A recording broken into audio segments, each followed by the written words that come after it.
Welcome to tonight's America House NRW Christmas concert, live from Altes Pfandhaus in Cologne. Tonight marks the final event of our final regular event of the year, and what a year that has been. We are thankful and moved by all of your support throughout these special times. And tonight we want to celebrate despite everything, because to quote tonight's artist, our dear friend Robin Goldsby, music connects us all. And mentioning Robin, in the past we've had Robin Goldsby, we've had her husband John Goldsby, we've had Billy Test, but we've never had two Goldsbys and a Test. Hence tonight's motto. Sorry I couldn't spare you this one. And speaking of Robin and the artists, so tonight we have three artists.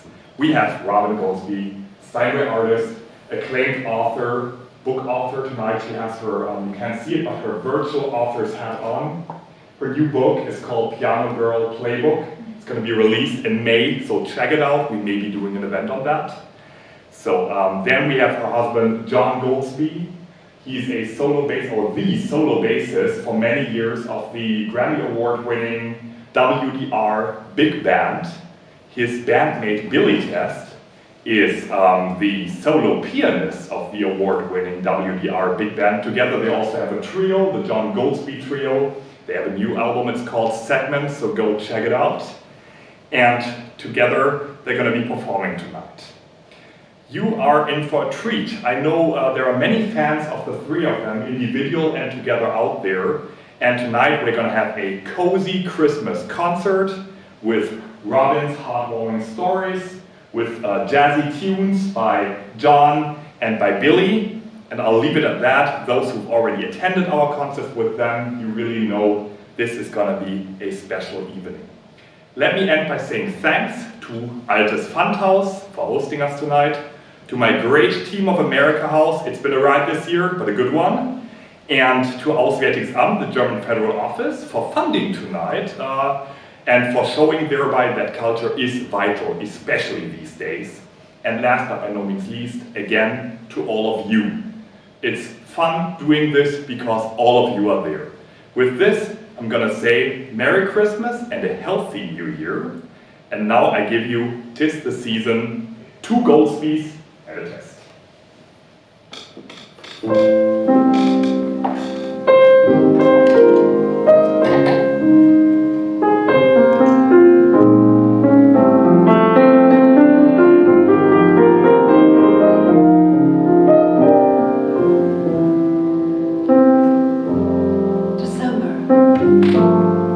You're like a major melody running through a minor symphony. You're like the echo of my song. You're like a dancer draped in white. I can trace your shadow in the light, fragile as a whisper but just as strong. December. You're like an ancient, perfect truth. You unlock the secrets of my youth, quietly resisting all of my schemes. You're like a million grains of sand drifting just like snowflakes through my hand, but still keep insisting on your dreams. Hold me in the quiet winter rain and promise me a lifetime to explain the feelings that we can touch but never see. Walk with me through wind, fire, and storm, and I'll keep you safe. You keep me warm. December with me. You're like a painting by Monet. Where the colors end, it's hard to say, capturing the moment made to last. You're like a poet's brush with grace. Inspiration calls and I see your face. You're like the outline of my past.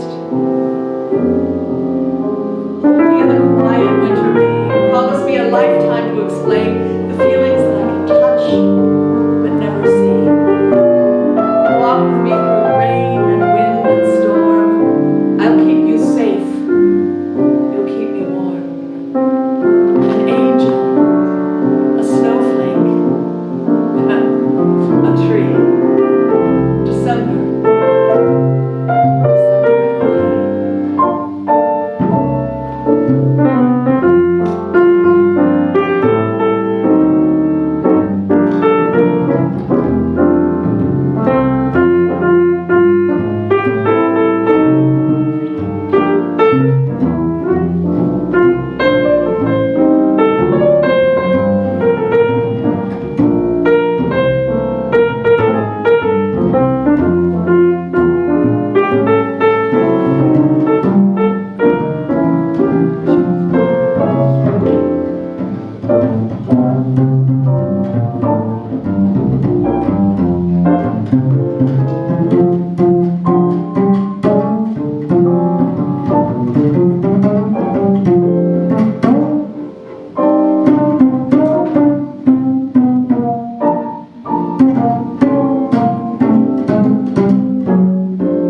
Pennsylvania, 1966. On Christmas morning, I sit with my brother and sister on the top of a long step that leads down into the living room. Cloaked in fuzzy red pajamas, we squash our rinkies together on a narrow swath of Williamsburg blue shag carpeting, agonizing over whether or not Santa has shown up. We've been sitting here for an hour, waiting for the house to kind of wake up around us. I know Santa came. I know he came. I heard sleigh bells. Well, I heard reindeer. Well, I heard Mr. Wilson coming home from church or somewhere. Now see, Mr. Wilson is our neighbor. We are intrigued by him because he works during the day, unlike our father, a drummer who works at night. Holding hands, we wait for Dad to announce that Santa has indeed found his way to Pittsburgh's Mount Washington, and despite our lack of working fireplace, has somehow managed to squeeze through the vent over the stove and grace our living room with a smattering of toys, stiff new clothes, and Yule cheer. The vent over the stove is good for a couple of things. You see, it lets bats fly in during the summer months, and it allows Santa Claus to show up every year with a big old bag of toys. The suspense is almost unbearable. My mother makes coffee in the kitchen. We can hear the pop, gurgle, pop of the percolator. Dad prances around downstairs and pretends to trip over an empty plate of cookies. Santa ate the cookies, he yells. He was here. Come on down. So we shriek and we tumble down the stairs. I knock my sister and brother against the wall and we bounce off the pine-trimmed banister and land plop like a three-headed elf in a heap by the nativity scene. Oh, for God's sake, pick up Joseph and Mary, says my mother, and get the damn cat out of the tree. You see, it's perfect. Perfect, like every year.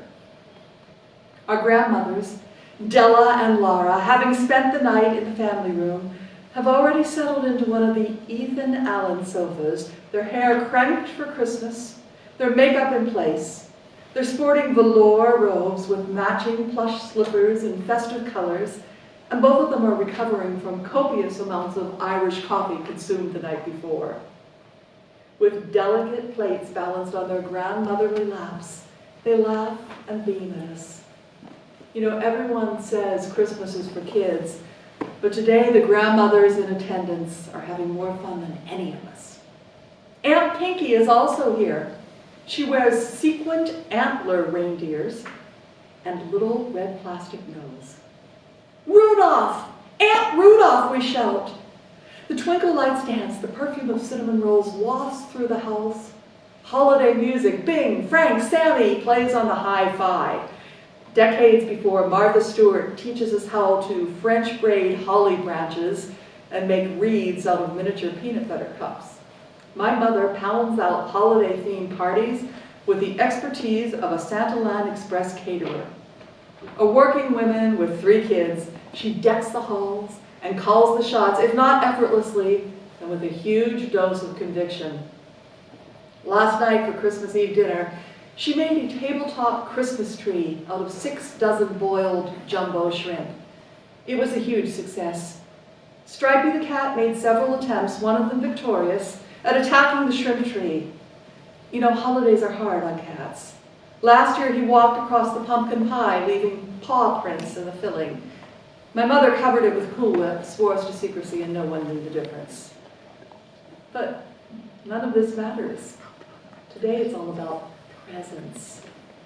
2 weeks ago, we made our wish lists and traveled downtown to visit a bloated and ruddy-faced Santa at the Joseph Horn department store. Santa repeated our wishes loudly, a vocal style that might have been the result of too much bourbon, but had the benefit of letting our parents hear exactly what we wanted. On Christmas morning, despite our better instincts and under the watchful eye of the good manners police, we open our presents like civilized human beings. We go around the room and take turns unpacking our gifts. Our grandmothers spend ages unwrapping their presents, carefully folding and unfolding the metallic paper and coiling the ribbon and placing them in a neat pile for recycling, long before recycling was even a thing. One grandma gets a blue scarf, the other gets a green scarf. Great. When's my turn? Daddy gets some Old Spice. Mom gets a cheese cutter from my sister, and a chia pet from Aunt Pinky, who is still sporting those reindeer antlers. Finally, I dive into my little pile of gifts. I'm 9 years old, you see, but I still believe in Santa. I receive, straight from the North Pole Fashion Workshop, most certainly under the supervision of an elf named Mr. Larry and his team of very short assistants, a pair of orange crushed velvet pants. Wow. In the coming months, I will dress like a prepubescent Anne Margaret.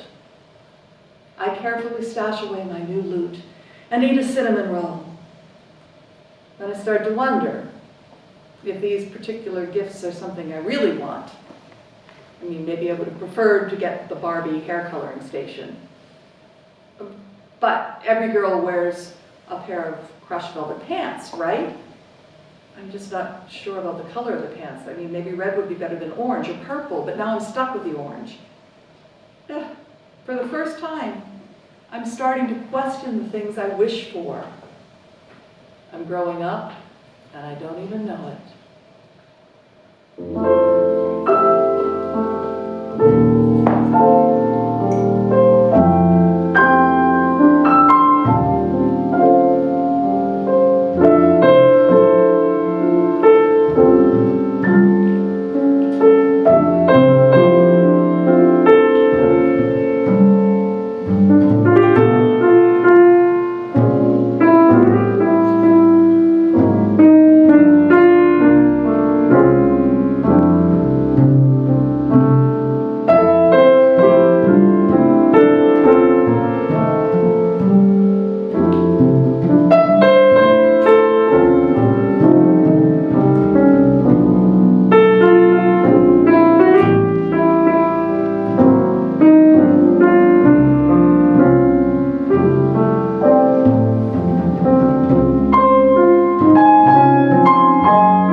Germany. The Western Pennsylvania holiday tableau seared in my memory seems like a distant fantasy. As a parent, I've tried to over the years, make our holidays at home memorable. But we're an American expatriate family living in Germany. And there's no possible way to recreate the half-silly, half-wonderful traditions I knew as a child. Germany is a country, for better or worse, that does not sell Libby's canned pumpkin. Santa, more often than not, is played by a skinny Turkish guy at a furniture warehouse. And if you do run into Santa at a kid's party, he's likely to be accompanied by a very scary guy named Knecht Ruprecht, who wears a black hood, carries a big bag of ashes, and threatens to beat children with a stick if they haven't behaved. Nice. Plus, Santa isn't even called Santa. He's called Saint Nikolaus. And he shows up on the night of September 5th, and he fills the scrubbed and polished boots of children with candy and gifts. Where's Rudolph the Red-Nosed Reindeer when you need him? Probably hiding from the guy with the big stick. You know, some of the German traditions, most of them involving marzipan and songs that contain 3 chords and 4,000 verses, they're lovely traditions, but they make me feel unbalanced, out of sync, a little lonely. Our 2 children, who are now adults, have celebrated each Christmas with us in a quiet way. A long time ago, in an attempt to shield our kids from the evil Knecht Ruprecht, we told them that America Santa was in charge of their American Christmas. We made sure that American Santa called our house each year. Played by various English-speaking male friends and family members, Santa spoke through a paper towel tube in a big, booming voice. Ho, ho, ho. Ho, ho, ho. Like that. We've invented our own traditions, you see, without grandmothers or aunts to help with the cooking and good cheer quotient. We've had to improvise a lot, even for a family of musicians. We've never attended a Christmas Eve midnight service, although once on Christmas Eve we did go to the circus. We've never had a Christmas shrimp tree, or a pie, or a chia pet, but we have managed to have surprise bunny rabbits, adventures with icing, wooden train sets, and fun with gingerbread. With limited resources, we managed to grant a few of the wishes on the kids' lists. I hope that's what they remember, that for a short time in their crazy transatlantic lives, a few of their wishes came true. Mainly, I hope they remember that they have been extremely lucky. They grew up safe and warm and happy and loved. You know, I stopped making my own wish list decades ago for obvious reasons. You know, when you enter the parenting profession, you start granting wishes instead of making them. Besides, desires can be devious. I have what I need, I have what I want what I have. But this year, I've decided to give the list another try. If Santa has a mental health workshop, you might be tempted to send me directly to the multiple personality department. So diverse are the things I long for. Some of them are shameful. Some of them are idealistic. Some of them are simple. Most of them are a little complicated, but here goes. Okay, the American in Europe wish list. Number 1, a huge box of Arm & Hammer baking soda. I will clean everything with it. My teeth, the sink, the inside of my shoes. Number 2, pre-made pie crusts. I don't eat pie, but I would enjoy knowing that I could bake a pie really quickly if I had a ready-made crust. Number 3, Speed Stick by Menon. It smells really nice when my husband wears it, and you cannot get it anywhere in Europe. Number 4, Energy. Ready, steady, go, go, go.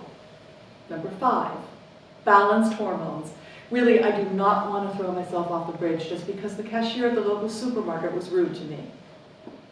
Number 6, a fit body that would look really good in orange crushed velvet hip huggers if the hormonal balance thing doesn't work out, and I decide to channel my inner and outer Anne Margaret. Number 7, a few nights of uninterrupted sleep. The experts say this is impossible once you have children, but I am out to prove them wrong. Number 8, peace of mind. Some years ago, a good friend of ours who was in hospice and dying gave me the best advice ever. Speaking of life in general, he said, "You know what, Robin? Don't worry so much." Number 9, a loose cotton nightgown, white, no schnick-schnack, one that would look good in Zoom conferences. Number 10, a functioning adult as President of the United States. Oh, wait, that was last year's wish list. Ha, I can scratch that one off.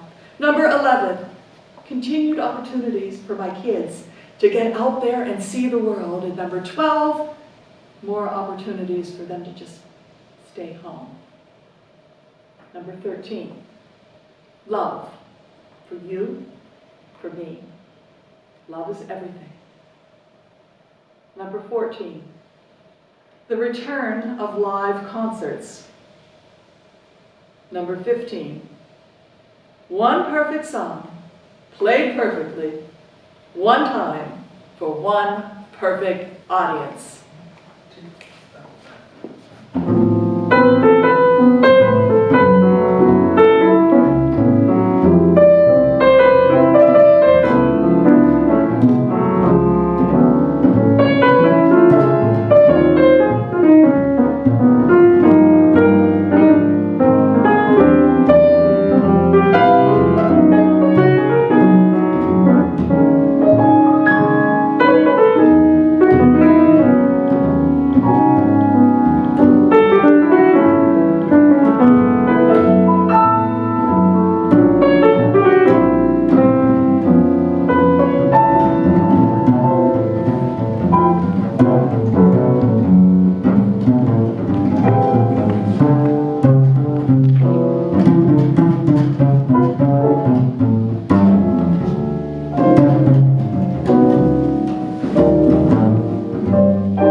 Allegheny River, Pittsburgh, Pennsylvania, 1975, Christmas Eve, Pittsburgh. It's twilight. You stand on the edge of Mount Washington watching a million twinkling lights reflected in the silver water. At this point in your life, with teachers and parents and sisters and friends telling you what to do and where to go, you don't feel like you're in charge of anything at all. But you are. You get to choose your life song. You, as a strong young adult, living with the comforts of a modern world, can string the notes together any way you like. They can be loving and smooth, a daisy chain of simplicity, or rough and raging, as complicated as the river below you. The river and the music will lead you somewhere or nowhere, far away or back home, to the hardened soil of foreign lands, or the soft chairs of familiar rooms.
Hudson River, New York City, 1990.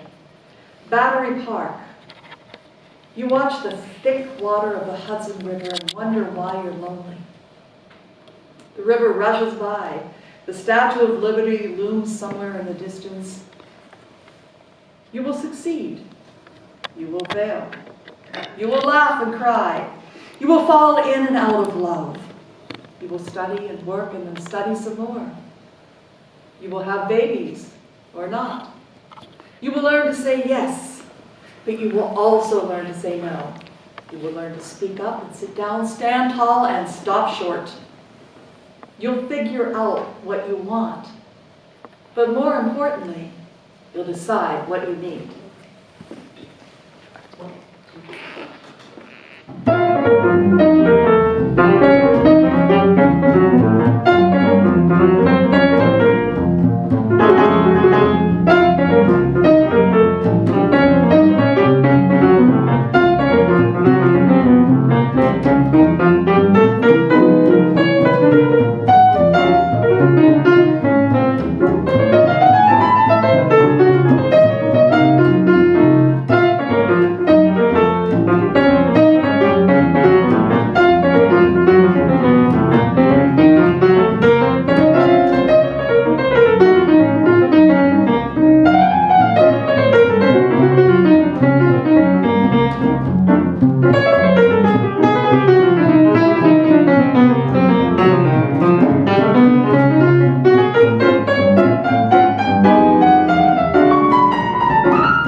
Christmas Eve, Cologne, Germany, 2020.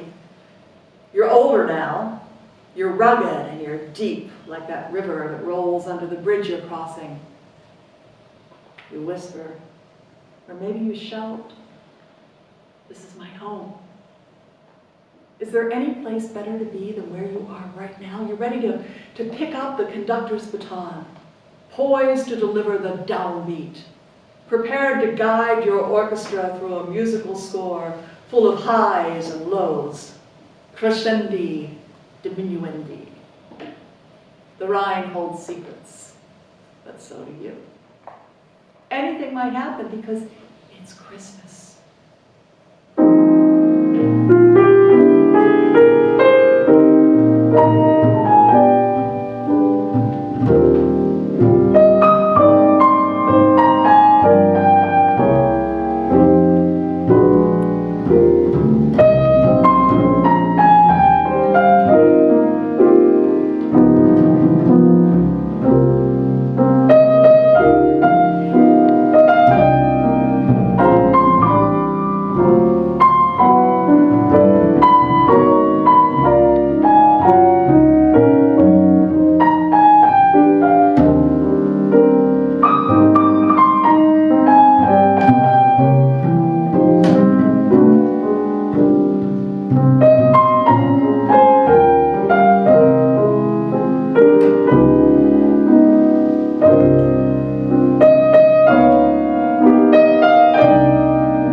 Glimpse of promise, diminishing fear, with a little old driver so raring to go. Forget about Nicholas, this must be St. Joe. More rapid than eagles, his soldiers they came. He cheered and shouted and called by name. Now Kamala, Stacy, Pelosi and Jill, Ginsburg and Yellen, my God, what a thrill. Crash through that ceiling, crash through the wall. Now dash way man, dash way all.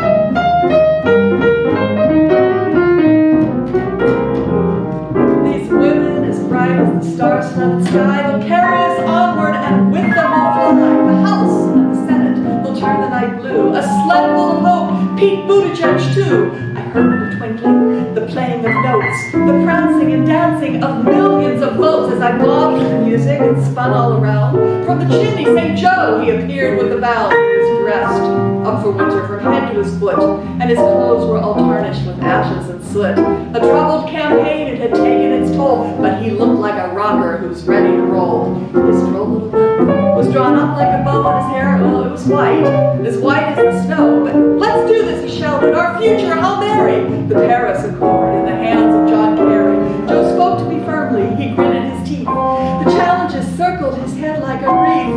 We've got a real mess on our hands, this is true. So what do you think that John Lewis would do? Good trouble, oh Biden, you wonderful elf.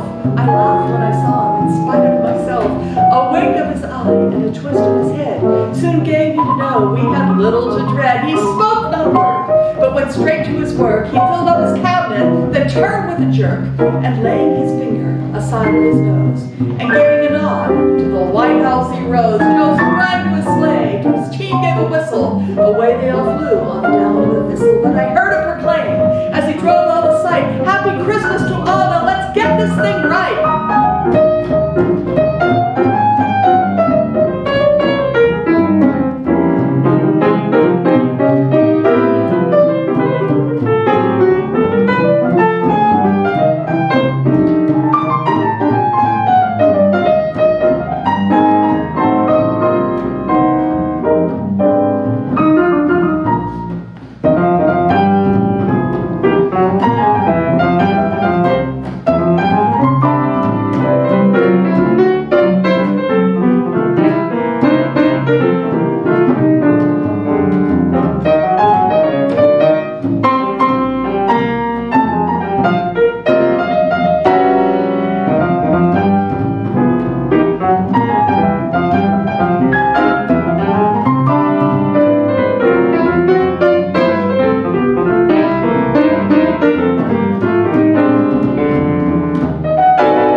H-O-M-E. H could stand for happy or hideous, heartwarming or heartbreaking, heavenly or hellish. It could also stand for hopeless or hungry, hungry for home, especially at this time of year. Holiday on thin ice. O stands for ocean. That big salty stretch of water that we cross so often, we glide over and back, shedding tears of sadness, anticipation, loneliness, elation. Across the water we go. We can always head home again, but we don't. Not really. Sometimes I think the entire ocean is made up of expatriate tears. M might stand for marriage, or motherhood, or menopause. If you're like me, you've experienced all three of these things while living in a foreign country. And while you've been doing it, you've been uttering words like unbefristete Aufenthaltserlaubnis, Bäckerei-Fachverkauf, Verkäuferin. Bäckerei-Fachverkäuferinnen, or Vizepräsidentschaftskandidatin. Or maybe M stands for magic, which sometimes seems to be the only thing that's keeping us here.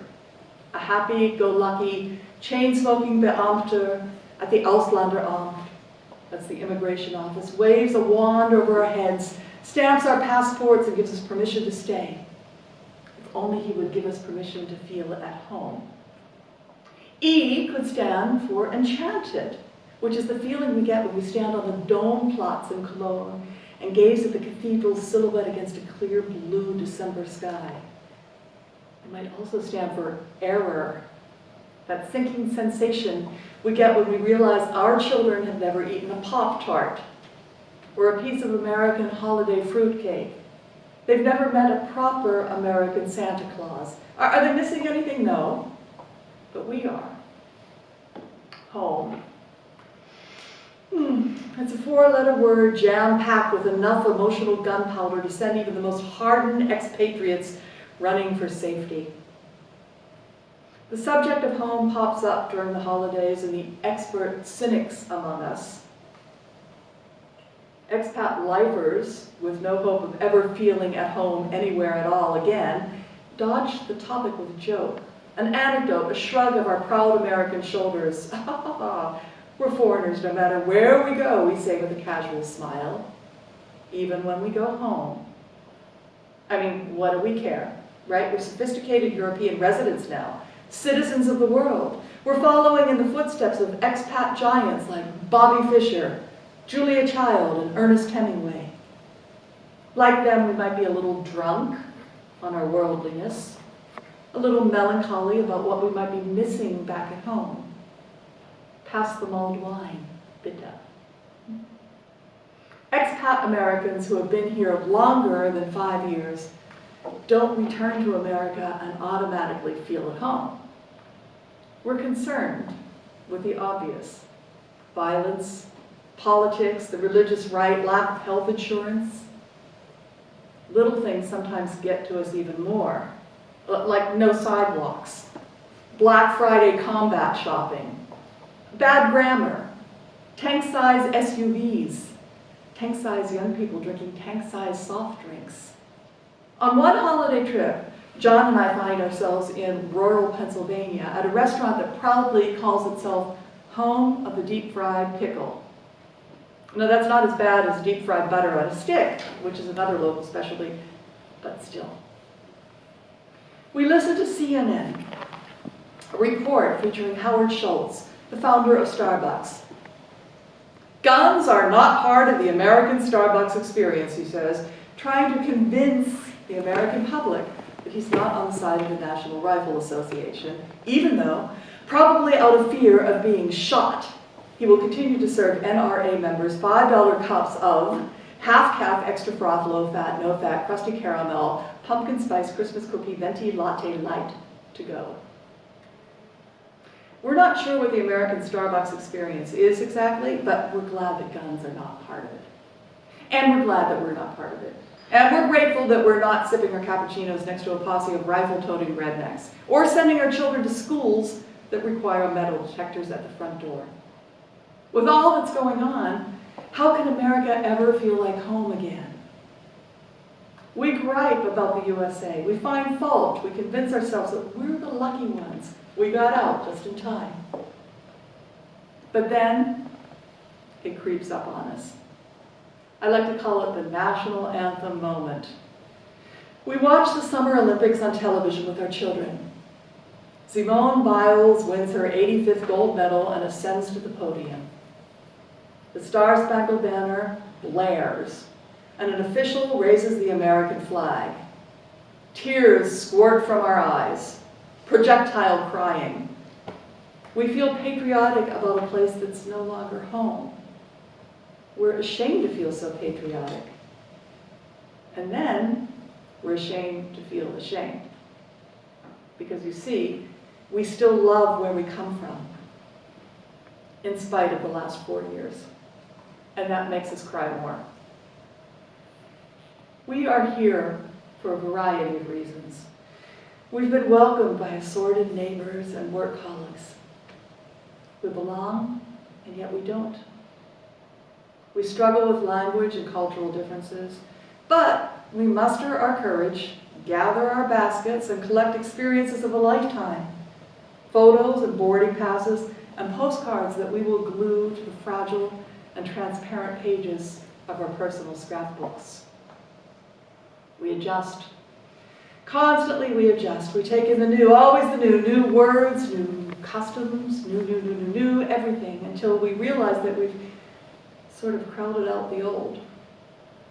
Well, there's nothing to do, except add more pages. American television star Mr. Rogers, in all his wisdom, used to say this: take a moment and think about the people who understand you, the people who have loved you into being the person that you are right now. Some of those people are here with me tonight. Some are far away in streaming land. Some might bump into me only in my dreams. But all of these people understand me on one level or another. For better or worse, they have made me who I am. We sing holiday songs. We paint pictures. We journey wide. We travel far, hoping to be understood, but trying just as hard to understand the new culture whirling around us. When we forget to listen, we're lonely, but when we get it right, when we open our ears and eyes and our hearts to the magic of our transatlantic lifestyles, we're content, peaceful even. We might be starving for home during the holidays, but we sit at a banquet table laden with thousands of delicacies. When we stop trying to go back to an emotional place that's no longer there, and when we embrace the place that nourishes our souls, when we give ourselves permission to be loved and understood by those around us, a miracle happens. Call it, if you like, a holiday miracle. We notice that we've arrived. We realize, via Nanka, that we are to Halsa, home, at last. Merry Christmas. Happy Hanukkah and a joyful December to you and your loved ones. May a few of your wishes come true. This year, you'll probably have to use your imagination to fly away home. But, if you've got a song in your heart, and you're connected to people who love you, you're more than halfway there. Love is enough. Really, it is. Love is enough. Take us home.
joining us. Special thanks to America House and RW, and also to Cologne's Altus on House.